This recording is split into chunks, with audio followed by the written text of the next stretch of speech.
Voces del Misterio Express.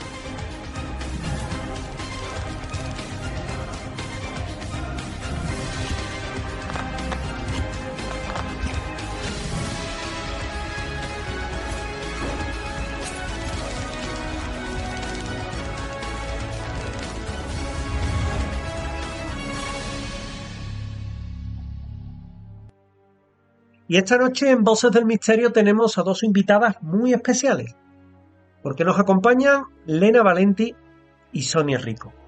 Y nos van a hablar de dos temas muy interesantes. La primera, de una novela que tiene que ver con los agroglifos y que se llama Ellos. La segunda, Sonia Rico, que nos habla de los miedos, del autoconocimiento, de la ayuda, de todo eso y de mucho más.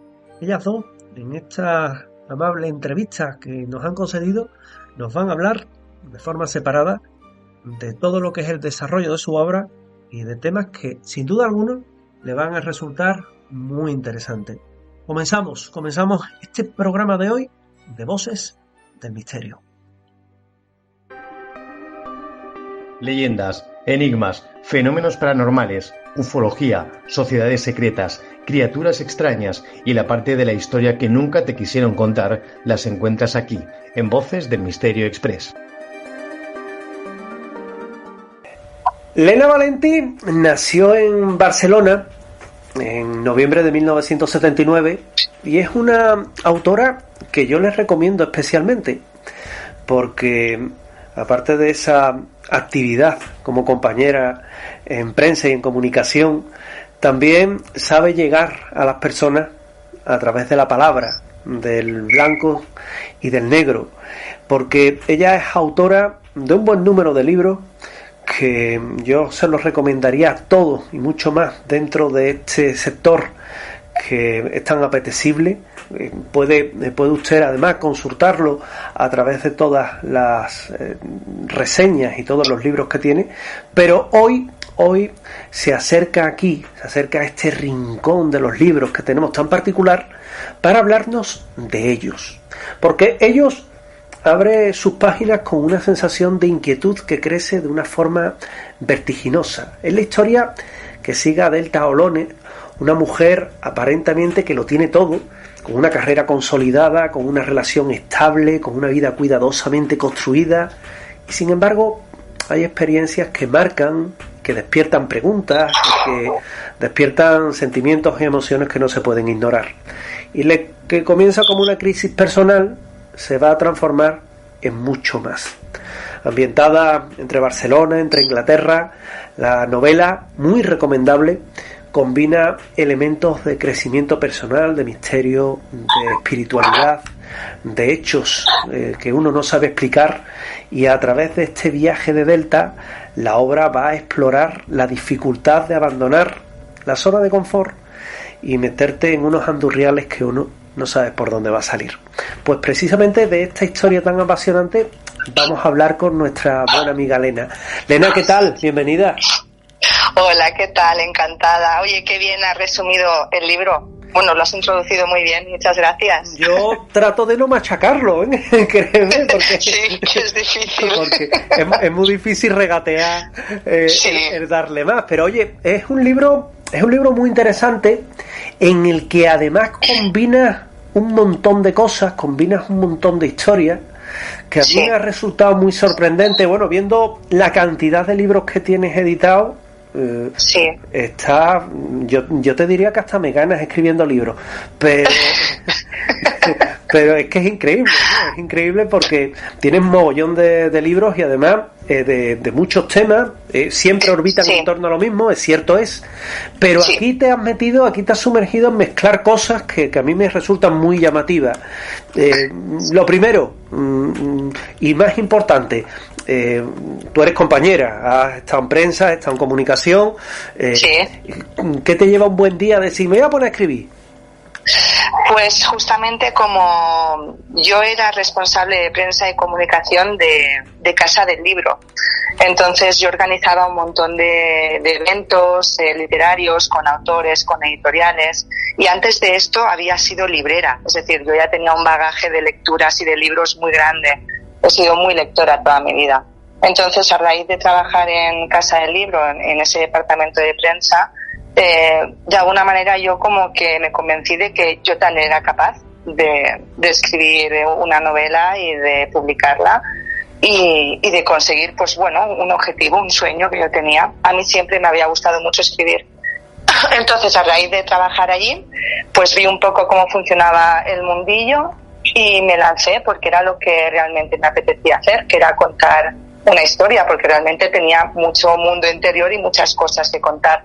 Y gracias a haber leído tanto todos esos años y a trabajar en ese sector, pues supe muy bien cómo tenía que hacerlo, y tuve la gran suerte de que realmente mi primer libro pues tuvo una buenísima acogida, y gracias a eso me pude dedicar a escribir ya todos estos años, que llevo ya más de 15 años escribiendo como escritora profesional y más de 90 libros publicados, todos en editoriales. Así que ese fue mi camino y ese fue mi gran objetivo, el de escribir una novela que luego se ha convertido en mi carrera y también en un gran propósito que tengo pues como comunicadora y como, bueno, intentar trasladar a los demás historias que les puedan ayudar a crecer y que les puedan emocionar y que les pueda llegar a picar ese gusanillo por conocer más mundos y más realidades. ¿Tú de pequeña qué querías ser de mayor, Lena? Pues yo te digo que yo de pequeña uno de los objetivos que tenía era que me gustaba mucho ayudar a los demás. Entonces era como muy sensible, tenía un punto muy terapeuta dentro de mí. Me gustaba mucho escuchar a la gente, me gustaba mucho hacer masajes. Entonces mi carrera, mi formación, mis estudios no tienen nada que ver a lo que me he dedicado al final, que es a escribir.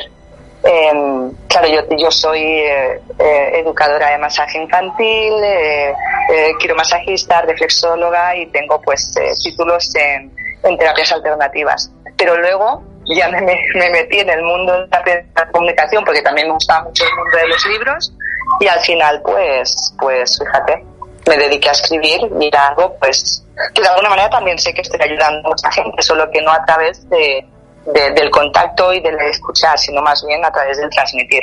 Bueno, eso que ganamos, ¿no? Los que disfrutamos en este caso de lecturas como esta, que es interesantísimo. El libro... Qué bien, muchas gracias. El libro, recuerden, de Elena Valenti, del que hoy hablamos, se llama Ellos, cuando atraviesas el velo ya no hay vuelta atrás, de Iki Books. 450 páginas, buena lectura para llevarse a la playa, para llevarse en las vacaciones. Y lo primero, ¿qué representa simbólicamente ese traslado que tiene Delta, ya metiéndonos en faena, que tiene ese traslado de Delta a Wiltshire y el interés que tiene por los agroglifos, que aquí ya empiezan a meter cosas muy de misterio? Sí, bueno, ella realmente tenía, como tú has dicho en la presentación del libro, en la introducción, ella estaba muy bien, tal y como estaba. Es una creadora musical, tenía una vida muy bien, muy asentada y muy tranquila con el que es el amor de su vida. Y ella estaba bien, pero de repente, pues un día está viendo un programa en la televisión y aparece pues un agroglifo, que los agroglifos son los círculos de trigo, ¿no? Y el que aparece y ella ve es uno que se creó el 15 de agosto del 2002, que se creó en Winchester, en Hampshire. Y lo reconocen y se ha estudiado mucho, se conoce como el círculo de cultivo de Craftwork. Entonces es como una figura tridimensional de un ser que parece un gris, o conocido como los grises, y que está como hecho de líneas horizontales, que recuerda un poco a la señal de las televisiones antiguas. Y este gris sostiene un círculo, y en el círculo hay escrito con códigos binarios de 8 bits, que es el sistema de computación de ASCII, y el círculo además lo pasaron por los programas para llegar a la conclusión de que tenía un mensaje, y era un mensaje para la humanidad. Y el mensaje decía que, venía a decir que no nos fiáramos nosotros como especie de aquellos que nos daban falsos regalos, y que ellos estaban en contra, o sea, estaban en una fuerte oposición contra la mentira. Y había como una especie de cierre de campana, de cierre de mensaje. El mensaje venía a decir eso. Entonces Delta, que ella de alguna manera conoce un poco el mundo de la espiritualidad y tal a raíz de su madre, pero esa imagen a ella pues actúa en ella como si fuera un activador de conciencia. Entonces cuando ella ve esa imagen se le queda muy grabada en el inconsciente y a partir de ahí ella siente que ya no es la misma, empieza a tener como otro tipo de activaciones. Eso la desemboca, bueno, le lleva a desembocar, pues es una especie de crisis de individuación, de despertar de conciencia, que también se llama así, y se da cuenta de que algo en ella se está removiendo muy fuerte en relación a eso que ha visto y que necesita encontrar respuestas, que necesita saber qué es lo que le está pasando. Entonces se va justamente a Inglaterra, a una zona en Wiltshire donde también se crean muchos agroglifos, y va allí a pasar pues una temporada y a encontrarse, y corta con todo lo que tiene aquí en su vida en Barcelona para intentar pues eso, encontrarse a sí misma y llevar a cabo ese proceso de individuación que es tan complicado y tan duro a nivel emocional. Pero ahí es donde ella empieza a saber quién es y a saber qué está pasando con ella realmente. Por eso ella hace el traslado de Barcelona a Inglaterra, a ese lugar, porque está interesada por el tema de los agroglifos, porque le ha dejado con la boca abierta y no puede entender cómo algo que que es imposible que lo hayan hecho los humanos por el grado de perfección, por la inclinación de esas ramas de trigo completamente bien dobladas, que ni siquiera están rotas, por cómo se impriman las imágenes. Ya saben que eso una mano humana ni dos ganaderos pueden hacerlo. O sea, eso es algo, bueno, de otra tecnología y seguramente de otro nivel de conciencia que no entendemos. Pues ella no puede comprender cómo algo así no se ha hablado más de eso, ni se ha mostrado más en medios de comunicación, ni ha conseguido crear un cambio de conciencia en la gente, porque a ella se lo provocó al verlo.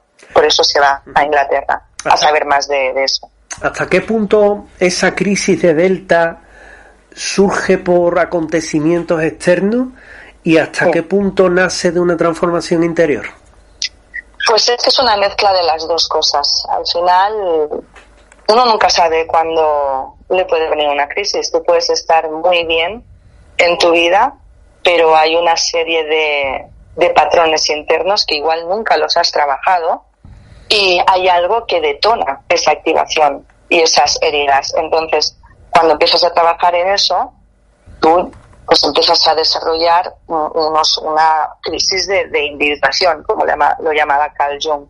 Y es que realmente nosotros no nos conocemos a nosotros mismos hasta que realmente no pasamos por una especie de noche oscura del alma.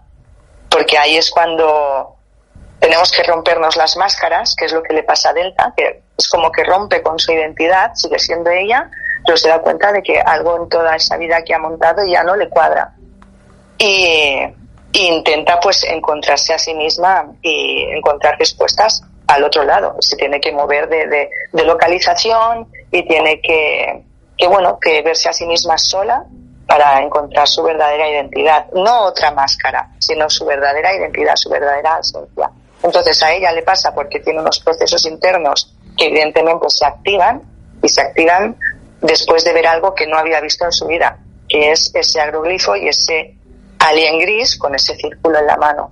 Y eso es un activador de conciencia. Un activador de conciencia puede tener muchas formas en nosotros mismos. Puede ser un agroglifo, puede ser una canción, puede ser un sonido, puede ser una imagen, puede ser un cuadro, lo que sea, una experiencia, un trauma, un miedo. Pero cuando te activan y te agrietan la máscara, es muy difícil ya volver a tu identidad anterior, porque te das cuenta de todo lo que tienes de más y que no es tuyo. ¿Cómo afecta también a la vida de Delta, a la relación con su madre, esas decisiones que va ella tomando durante la novela? Porque todo es como muy plausible, ¿no? Es decir, sí, claro, las relaciones se ven afectadas, pero es que en la vida real también ocurre lo mismo. Claro, es que las relaciones se ven afectadas porque cuando tú rompes con tu identidad y con tu máscara, ya no te comportas y ya no eres para los demás lo que ellos querían que eras. Lo que ellos querían que fueras en todo caso. Es decir, los demás están contentos contigo cuando saben quién eres y cuando ellos obtienen de ti lo que realmente desean. En este caso, cuando Delta rompe con la identidad y con todo lo que le está pasando, pues empieza a surgir una esencia suya que estaba muy acallada por patrones, por enseñanzas, por traumas, por heridas de la madre, heridas del padre, por sombras que no sabe que tiene.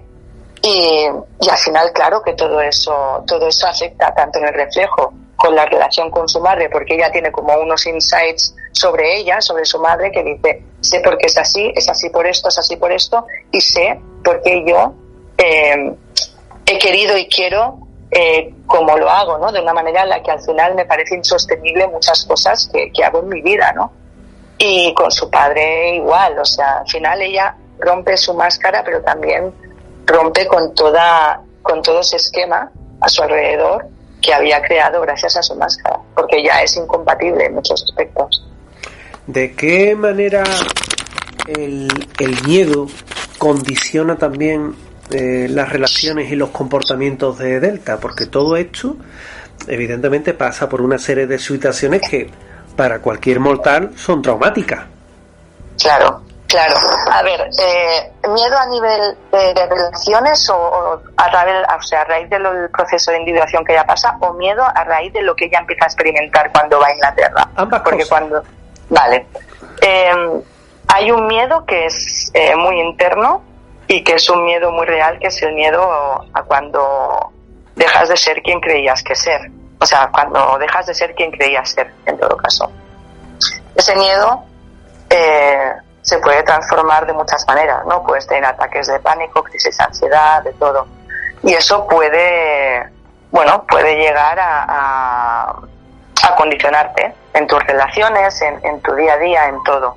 Delta al final controla todas esas crisis de ansiedades y esos ataques de pánico que le podían venir, porque al final ella también es una persona que hace muchos insights y se estudia mucho a sí misma y entiende muchas cosas, y para ella el entendimiento de lo que le está pasando, aunque es muy doloroso, lo consigue sobrellevar bien. Eso no quiere decir que no tenga incertidumbre, no tenga miedos. El miedo al final crea mucha incertidumbre. Yo creo que el miedo es sano, porque al final, igual que la ansiedad, o sea, no son enemigos, al final son herramientas que lo que te dicen es que te advierten de algo que tienes que revisar. No huir, sino revisarlo. Pero bueno, cuando tienes un proceso como el de Delta, el miedo actúa de esta manera, que es como un activador y es como un uso. ¿Qué me está pasando? Ya no veo a mi madre y a mi padre y a mi pareja igual, mi vida no la entiendo, no sé qué me pasa.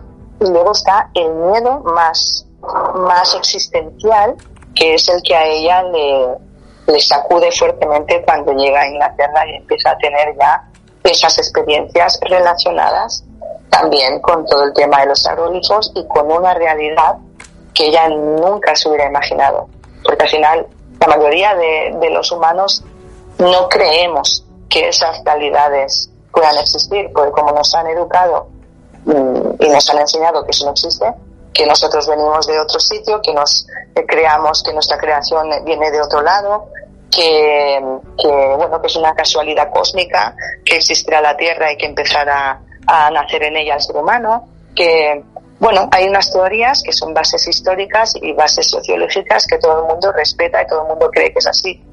Entonces, cuando te abren la mente de esa manera, como le pasa a Delta con ese activador de conciencia, y empiezas a abrirte y a experimentar cosas que no tienen mucha razón o mucho sentido empírico, como puede tener todo lo que te ha mencionado antes, pues claro, ahí también hay un miedo, que es el miedo a ostras. Ahora mismo ya sí que no sé ni qué soy, ni quién soy, ni de dónde vengo. Pero, y no solo eso, sino que tampoco sé si la humanidad, tal y como está montada, tiene sentido o no, y por qué nos hemos creído todas estas cosas. Entonces, su proceso al final es transformar ese miedo en curiosidad y en aprender y en abrirse a esa realidad, incluso teniendo miedo, que es como realmente el miedo se vence, haciendo las cosas incluso con miedo, porque igual el miedo es imposible que desaparezca. El miedo es una herramienta y va a estar ahí siempre, porque al final nuestro cerebro lo que quiere es siempre mantenernos a salvo. ¿Cómo? Pues a través de pequeñas advertencias de miedo. Pero al final no nos puede paralizar el miedo. Tenemos que avanzar y tenemos que seguir adelante y llegar hasta el fondo de la cuestión, como hace Delta. Yo digo siempre que el miedo es un elemento de defensa, ¿no? Que Exacto. Si no tuviéramos miedo, haríamos cosas suicidas. Exactamente. Por no tener miedo. Entonces, el miedo... Así es. Hay muchos tipos de miedo, pero ese miedo es básicamente algo que nos defiende. Hay algo también interesante, que es el significado que tiene el concepto de individuación mencionado dentro de todo lo que es el proceso que atraviesa la protagonista. Explícanos un poquito ese tema. Bueno, el proceso de individuación es llegar y hacer las paces con tu verdadera esencia, dejando a un lado todas las estructuras y todos los patrones y todas las enseñanzas y todos los miedos y los traumas que llevas tú en tu mochila como persona. Porque a veces nosotros no somos nosotros mismos, somos la suma de nuestros padres, de nuestros abuelos, de patrones heredados, de traumas que tenemos desde pequeños, de una educación que nos han dado, y todo eso al final crea un personaje, crea una máscara, que es la que nos permite vivir nuestro día a día y estar en este escenario, en este juego de la vida, y de poder decir con un ego, decir, esto soy yo. Pues, por ejemplo, yo soy Lena, soy la escritora, soy la creadora, soy la que es familiar, es cariñosa. Es como que estás buscando siempre una identidad, pero eso es un personaje, y todos tenemos un personaje. El proceso de individuación llega cuando algo te rompe realmente la máscara, porque señala algo que tú nunca has visto de ti, y te activa como una especie de miedo. Entonces ese miedo es como el detonante para que tú empieces a irte hacia adentro y te individualices, dejes de ser la suma de todo lo que han sido tus familiares, tus padres, tus amigos, tu pareja, tus traumas de niño y todo, y empieces a encontrar tu verdadera identidad y tu esencia. Esto es un proceso de individuación, pero claro, para llegar a eso es muy duro y es muy doloroso, porque dejas de ver la vida como la veías, porque tú te agarrabas a esa identidad tuya, a esas relaciones que tú tenías, y por eso mucha gente en procesos de individuación lo pierden todo, pierden los vínculos y las conexiones con su gente del entorno y con amigos que siempre tenían, porque de repente ya no están en la misma vibración. Al no estar en la misma vibración y con esa energía, es como incompatibilidad energética. Por eso tanta gente en proceso de individuación necesita estar mucho tiempo solo para equilibrar su energía y empezar a encontrarse a sí mismo. Y a partir de ahí, trabajarte y ver si hay algo de toda esa vida que puedes mantener, o realmente abrirte a otra vida pues más grande y más acorde a lo que tú eres. Pueden pasar las dos cosas. Es decir, un proceso de individuación no es romper con todo y hasta luego. Puedes integrar, que luego ese es el trabajo de la individuación, claro. Integrarlo todo. Claro. ¿Qué papel tiene el misterio de los agroglifos dentro de la trama? ¿Es simple curiosidad, metáfora, una revelación? No, los agroglifos son reales. Sí, eso sí es real, claro. Los agroglifos son algo que están a la orden del día y sucede desde hace décadas. Es decir, que toda la gente que pudiera tener dudas de si eso es solo un elemento ficticio, no lo es. Lo que pasa es que es algo que es tan bestia y siguen sin poder hablar de ello, ni emitirlo en medios, ni nada, que es que la gente de a pie no tiene ni idea. Pero los agroglifos son reales y es todavía se está estudiando exactamente qué son, porque es verdad que hay vídeos que no son inteligencia artificial, porque hace décadas que están grabados, de cómo se forman esos agroglifos y de cómo se ven pues pequeños orbes, que son esferas, que no son de tecnología humana, que crean esos agroglifos en los campos de trigo.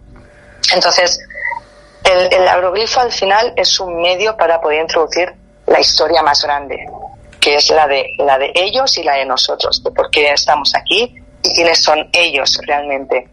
Pero hay agroglifos y círculos de trigo tan espectaculares que pensar en algún momento que eso es obra de dos granjeritos que con un arado están haciendo dibujos, es que me parece ridículo y absurdo. O sea, hay hasta libro escrito de eso. Claro, si es que es una barbaridad, y se hacen de noche, y ahora ya incluso algunos se están haciendo de día, porque ya es como ya incluso a la luz del día, y se hacen que podías llegar a pensar, bueno, igual ahora en este tiempo sí ya pueden haber otras tecnologías que ya se están desarrollando a nivel experimentales, tanto por ejércitos como por otras corporaciones más privadas y tal, que a lo mejor sí que podrían crear un efecto microondas desde un objeto, un dispositivo del cielo que pudiera irradiar un dibujo y grabarlo de esa manera en el campo de trigo. Pero eso pasa ahora en el 2026. Los agroglifos están desde hace más de 50 años. No hay manera de que eso se pudiera hacer con una tecnología más avanzada. Y además luego tienes que estudiar lo que es la geometría de los agroglifos y el significado que tienen. O sea, estamos hablando de que nos están facilitando imágenes que son también activadores de conciencia y frecuencias a través de esas imágenes. Hay un mensaje ahí implícito.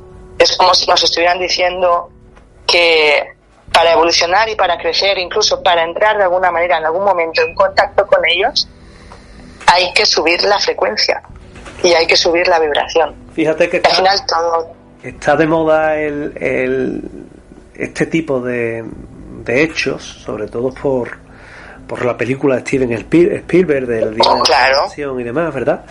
Sí, sí. Y siempre recurrimos a lo mismo. Oye, ¿desde cuándo te viene a ti el interés por estos temas? Yo desde pequeñita. He sido siempre muy curiosa y de hecho tenía sueños. Yo tenía sueños con ovnis y con platillos volantes y todavía yo no sabía lo que eran. Y siempre he sido muy curiosa y siempre he estado con los pies en el suelo, siempre, pero también muy curiosa con la mirada en el cielo. Porque de alguna manera, internamente, hay muchas cosas que no me creo de las que me han enseñado y hay muchas cosas que me vibran y que sé que son ciertas, aunque todavía no se puedan confirmar.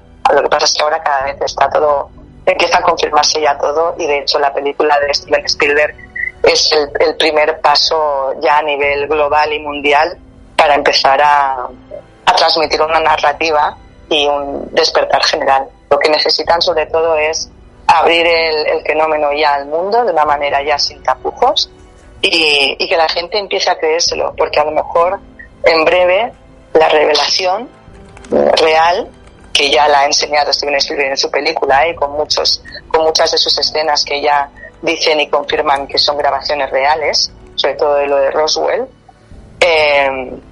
pues ya está pasando. Al final esa narrativa y ese primado, sea negativo o positivo, ya lo están emitiendo. Y no solo con la película, sino con toda la desclasificación tan alucinante con la que ya tanto el gobierno de Estados Unidos como el de otros países está abriendo ya el tema, ¿no? Que ya no se cortan, ya te están diciendo, oye, tenemos esto, mira lo que hay aquí, mira estos vídeos, mira estos archivos y estas informaciones de todos estos proyectos. Todo esto es real, solo que lo teníamos ocultado. ¿Por qué? Porque igual era emitirlo entonces hubiera sido una especie de crisis ontológica mundial. Y a lo mejor ahora, si se hacen las cosas paso a paso y poco a poco, que es lo que están haciendo, pues se llegue a abrir realmente el fenómeno y a decir, oye, mira, no estamos solos. Y no solo eso, no sabemos muy bien ni quiénes somos ni quién nos creó realmente.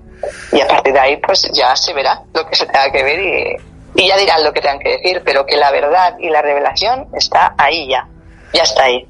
Pues es el libro de Elena Valenti, que se llama Ellos, cuando atraviesas el velo ya no hay vuelta atrás, para Iki Books, y que nos sorprende con un libro que yo les garantizo que es extraordinario, que te abre un buen número de puertas, que va desde el conflicto personal hasta esos agroglifos. Y a veces la vida no se rompe porque algo haya salido mal. A veces se rompe porque una parte de nosotros ha crecido más allá de los límites que antes llenábamos, ¿no?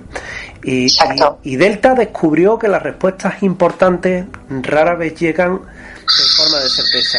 Llegan como preguntas persistentes, como intuiciones imposibles de acallar, como señales que aparecen cuando estamos preparados para verlas, y su viaje no consistía únicamente en comprender los misteriosos mensajes ocultos en los campos de trigo, sino en atravesar ese velo que separa quien creía ser de quien estaba destinada a convertirse. Y cada pérdida dejó espacio a una nueva comprensión. Cada despedida abrió una puerta. Cada miedo la acercó un poco más a la verdad que no podía encontrarse en los libros, a teorías sin explicaciones, porque la gran revelación no siempre está ahí afuera esperando a las estrellas. A veces la gran revelación espera dentro de nosotros, en el instante exacto en el que nos atrevemos a escucharlo. Y este libro te acerca a ello. Lena, muchísimas gracias. Muchas gracias a ti, ha sido un placer. Muchas gracias. Igualmente, gracias. Un abrazo. Leyendas, enigmas, fenómenos paranormales, ufología, sociedades secretas, criaturas extrañas y la parte de la historia que nunca te quisieron contar las encuentras aquí, en Voces del Misterio Express. Sonia Rico es periodista, coach certificada, instructora de yoga, máster en programación neurolingüística o PNL, terapeuta en kinesiología emocional, es licenciada en comunicación audiovisual, tiene máster en investigación en periodismo y comunicación, es madre y yo no sé cuántas cosas más. Y la verdad es que hoy para mí es un placer saludarla y encontrarme con ella en este espacio dedicado a los libros, porque ha escrito un libro que se llama Mi Aguafiestas y yo. Sí, Mi Aguafiestas y yo. Recuerden algo, todos tenemos un aguafiestas dentro y todos convivimos con una voz interior que comenta, que juzga, que cuestiona, que en muchas ocasiones limita nuestras decisiones. A veces aparece disfrazada de prudencia, otras de sentido común, en no pocas ocasiones de protección, y sin embargo, detrás de muchas renuncias, de miedo y oportunidades perdidas, se esconde ese diálogo interno que termina convirtiéndose en nuestro peor crítico. En Mi Aguafiestas y yo, Sonia Rico transforma esa experiencia en una conversación cercana, humana y muy reconocible.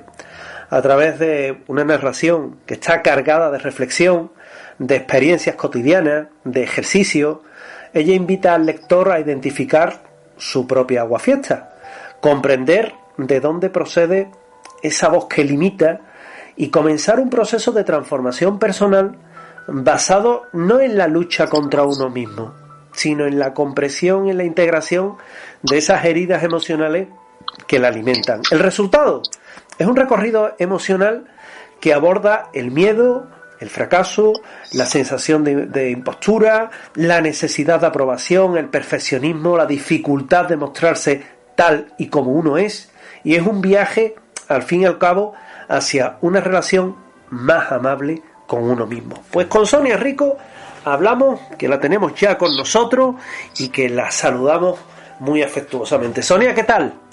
¿Qué tal, José? ¿Cómo estáis? Un placer estar en vuestro programa. Oye, encantados porque compañera en medio, compañera de profesión, hace mil cosas, una mujer súper activa y con un libro que es muy recomendable, un libro que puede llevar a muchas personas a encontrarse y, lo más importante, a ayudar.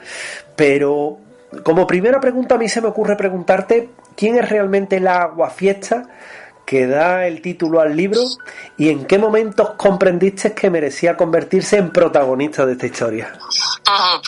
Pues mira, José, el aguafiestas es la voz interior que todos tenemos, que yo le he bautizado con ese nombre, porque, bueno, muchas veces viene a aguarnos la fiesta, ¿no? Pero no deja de ser más que la voz es el autosabotaje, ¿no? Que es la tendencia que tenemos a ponernos obstáculos a nosotros mismos cuando queremos conseguir algo importante.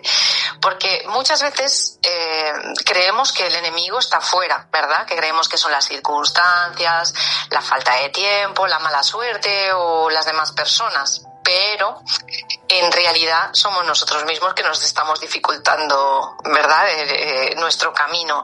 Así que creí que había que dedicarle un libro porque yo creo que es un tema universal, ¿no? Que es esa voz interior que nos paraliza a todos o que nos hace la vida muy difícil y pensé pues escribir este libro no desde los consejos como suelo hacer en mis anteriores libros, que son libros más de ensayo, sino como una pequeña historia de ficción donde el aguafiestas cobra protagonismo como un personaje externo, y creo que es más fácil entenderlo, ¿no? Y conectar de forma pues más emocional.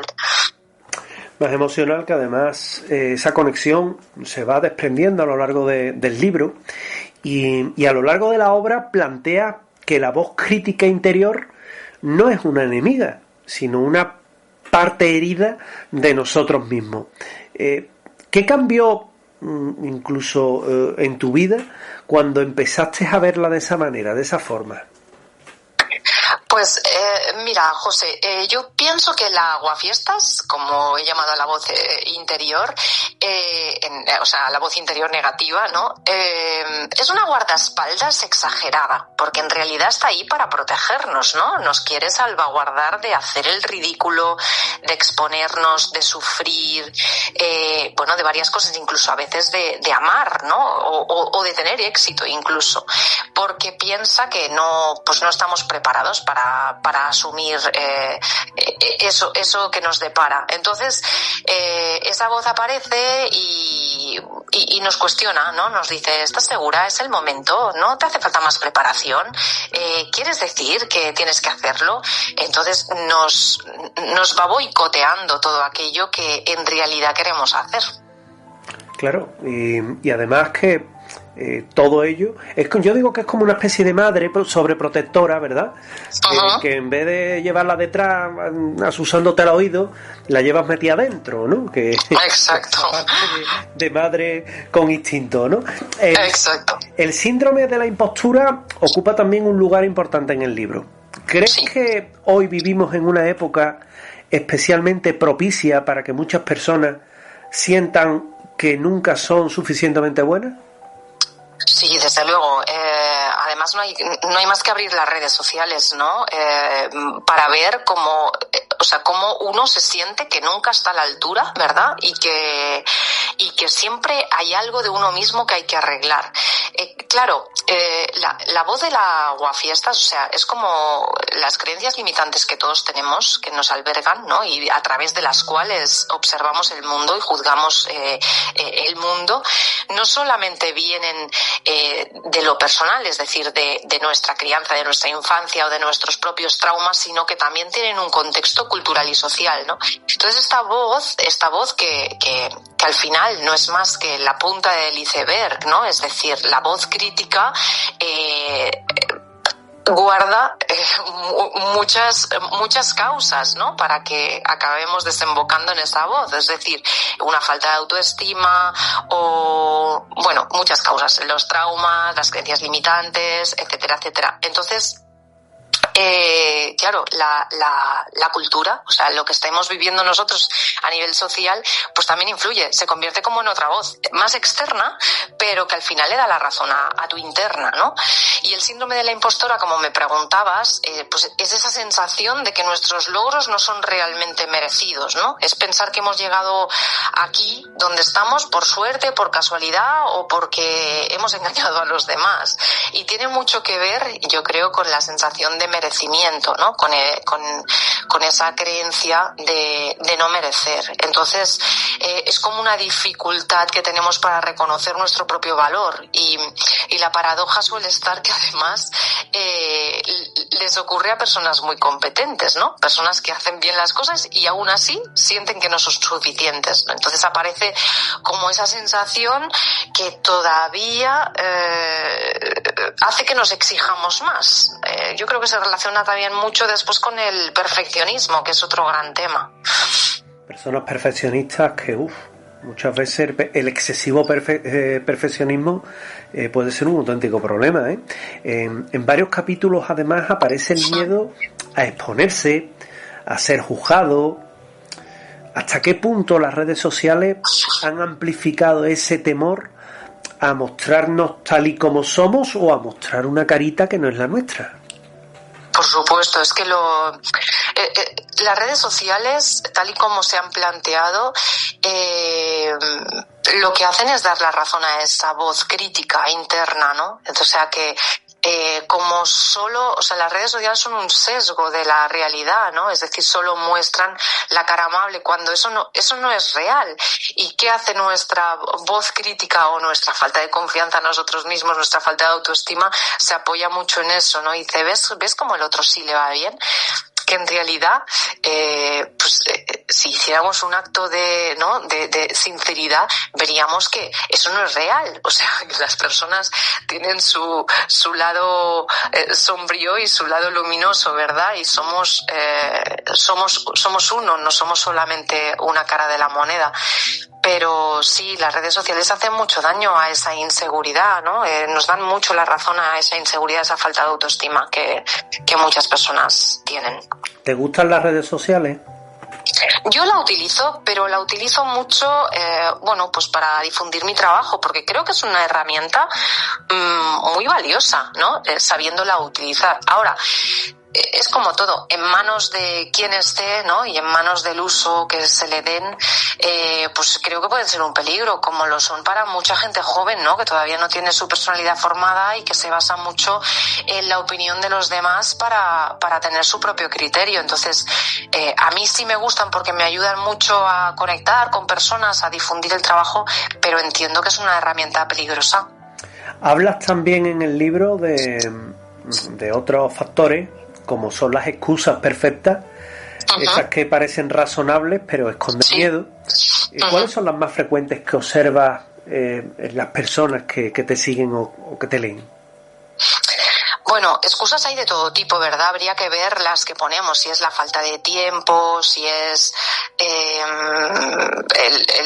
no es el momento. Las excusas se disfrazan con muchos trajes, ¿no? Que al final la excusa lo que está cubriendo es el miedo, ¿no? Entonces muchas veces es pues eso, lo que decimos, o cansancio, falta de tiempo, prudencia, sentido común, ¿no?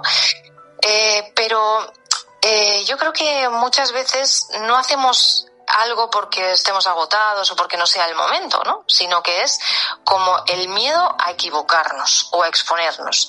Yo creo que hay una pregunta que a mí me parece muy reveladora, ¿no?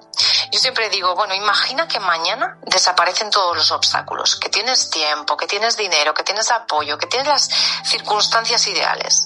¿Qué sentirías? ¿Alivio o vértigo? Porque si aparece el vértigo, seguramente el problema nunca fue esa excusa que pusiste, ¿no? El problema era el miedo. Entonces yo digo que la buena noticia es que no necesitamos dejar de sentir miedo para avanzar, sino que necesitamos aprender a escucharlo sin entregarle el mando. Sin entregar ese mando que cabe decir que muchas personas sienten ese miedo, ¿no? Esa extraña sensación, ¿no? De no tener el control en muchas ocasiones. El libro además insiste en muchas de nuestras inseguridades que nacen en la infancia.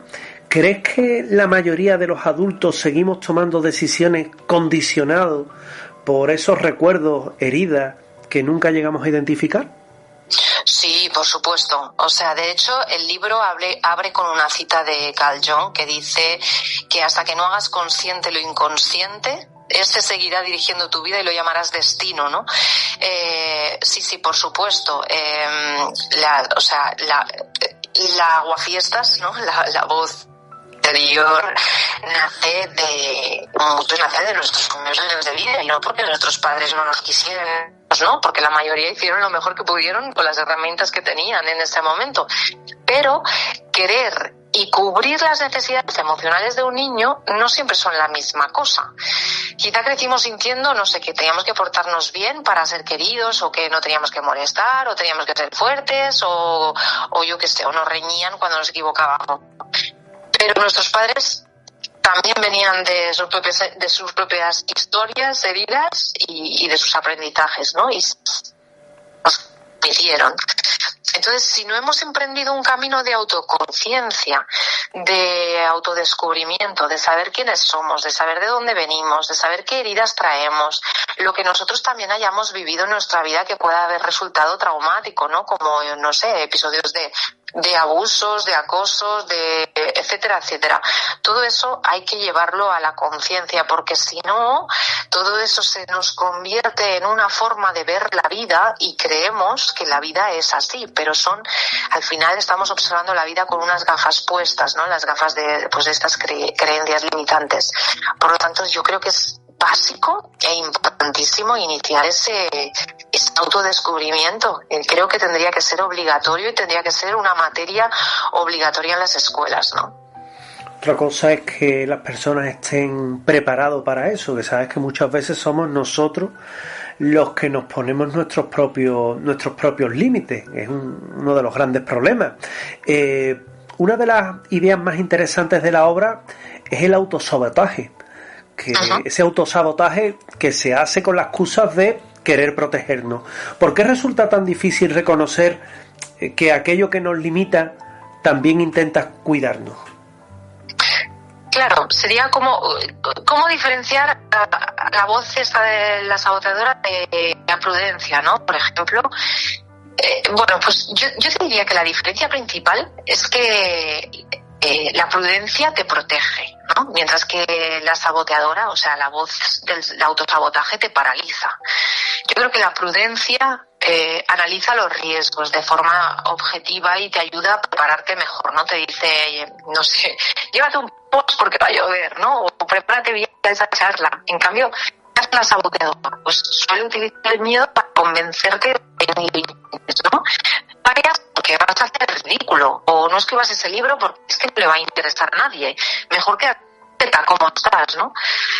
Yo creo que hay que observar después de escuchar esa voz, es decir, para diferenciar qué es la prudencia, qué es el autosabotaje. O sea, la prudencia nos suele traer calma y nos trae claridad, ¿no? Nos trae, si vamos un poquito al cuerpo, a la propiocepción, nos daremos cuenta de que nos aporta expansión, respirar bien, ¿verdad? Y la saboteadora todo lo contrario, nos genera dudas y nos genera una necesidad constante de posponer o de abandonar. A mí me gusta hacerme una pregunta muy sencilla, que es: ¿esta voz me está ayudando a avanzar con más conciencia o me está dando razones para no avanzar? Si te ayuda a avanzar de forma inteligente, aunque sea con calma, analizando, pues veremos prudencia, ¿no? Pero si siempre encuentra argumentos para que no des el que sea un paso pequeño, seguramente es la saboteadora despertada del sentido común.